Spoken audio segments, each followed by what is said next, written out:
తెలంగాణలోని వికారాబాద్ జిల్లాలో సంచలనం సృష్టించిన యువతి శిరీష హత్య కేసులో మిస్టరీని పోలీసులు ఛేదించారు. ఈ దారుణానికి పాల్పడింది శిరీష బావేనని వెల్లడించారు.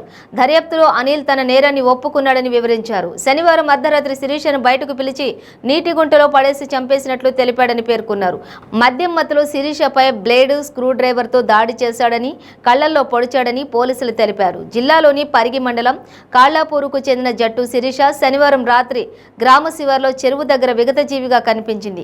పోస్టు మార్టం పూర్తయిన తర్వాత పోలీసులు శిరీష మృతదేహాన్ని అప్పగించడంతో బంధువులు అంత్యక్రియలకు ఏర్పాట్లు చేసుకున్నారు. అయితే శిరీష మృతిపై గ్రామస్తులు అనుమానం వ్యక్తం చేయడం, కుటుంబ సభ్యుల ప్రవర్తనపై సందేహం వ్యక్తం కావడంతో మరోమారు పోస్టు మార్టం నిర్వహించారు. శిరీష కళ్లను పొడిచినట్లుగా స్క్రూ డ్రైవర్ లాంటి వస్తువుతో గాయపరిచినట్లు వైద్యులు తేల్చారు. శరీరంపై బ్లేడ్ గాయాలున్నాయని వివరించారు.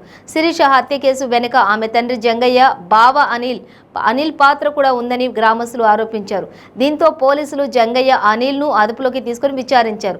మృతురాలి ఫోన్లోని కాల్ డేటా, ఇతర వివరాలను సేకరించి విశ్లేషించగా అనిల్పై సందేహాలు పెరిగాయని పోలీసులు చెప్పారు. అనిల్ను విచారించగా శిరీషను చంపేసినట్లు తెలిపారు. ఈ హత్యకు అనిల్ స్నేహితుడు రాజు కూడా సహకరించాడని పోలీసులు తెలిపారు.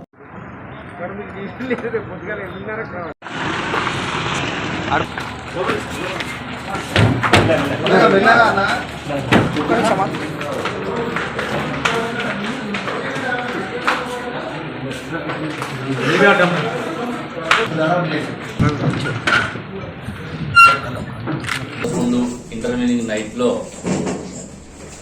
పరిగి మండలం కాళ్లాపూర్ గ్రామానికి చెందిన జుట్టు శిరీష అనే 18 సంవత్సరాల యువతిని అఘాయిత్యంగా చంపి నీళ్ళలో పడేసినటువంటి విషయం మీ అందరికి తెలుసు. దాని మీద ఇమ్మీడియట్ గా అదే రోజు 302 సెక్షన్ కింద మర్డర్ కేసు కింద ఎఫ్ఐఆర్ నమోదు చేసి ఇన్వెస్టిగేషన్ స్టార్ట్ చేయడం జరిగింది. ఆ సందర్భంలో police officers, clues team, dog squad, నాతో సహా అందరం కూడా సీన్ విజిట్ చేయడము, కేసుని క్లోజ్ గా మానిటరింగ్ చేయడం జరిగింది. ఆ నేపథ్యంలో ఆ రోజు నుంచి కూడా మనకు అనుమానాలు ఉన్నాయి.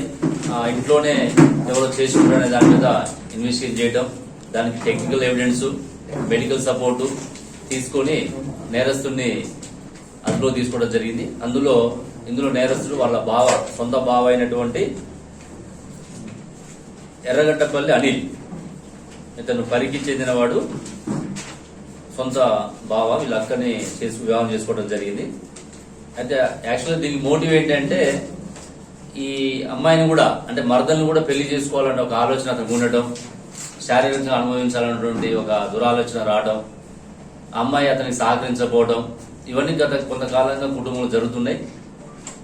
దానితోడు ఆ ముందు రోజు శనివారం నైట్ ఈ అమ్మాయి మదర్ అప్పటికే హెల్త్ బాగాలేక హైదరాబాద్ నిమ్స్ హాస్పిటల్ అడ్మిట్ అయి ఉండడం, వాళ్ళ బ్రదర్ ఆమెకు సపోర్ట్ గా అక్కడ ఉండడం, ఇక్కడ వాళ్ళ తమ్ముడు, ఫాదర్ ఇంట్లో ఉన్నప్పుడు ఈమె కొంచెం ఇంట్లో పనులు చేయకపోవడం, ఎప్పుడు సెల్ ఫోన్లలో చాటింగ్ చేయడం జరుగుతున్న నేపథ్యంలో వాళ్ళకు కూడా కొంచెం చికాకు అయ్యి తండ్రి, తమ్ముడు వాళ్ళ బావకి ఫోన్ చేస్తే అతను కూడా రావడం, వచ్చినప్పుడు కొద్దిగా ఆర్గ్యుమెంట్ జరిగింది. ఆర్గ్యుమెంట్ లో కూడా ఈ అమ్మాయి వాళ్ళ బావని బాగా తిట్టడం జరిగింది. అతను దాన్ని ఇంకొంచెం బాగా ఫీల్ అయ్యాడు. ఆ నైట్ కూడా ఇంట్లో ఆమె సూసైడ్ అటెంప్ట్ చేసింది. ఆ ఫ్యామిలీ మెంబర్ చూసి ప్రొటెక్ట్ చేయడం జరిగింది, సేవ్ చేయడం జరిగింది.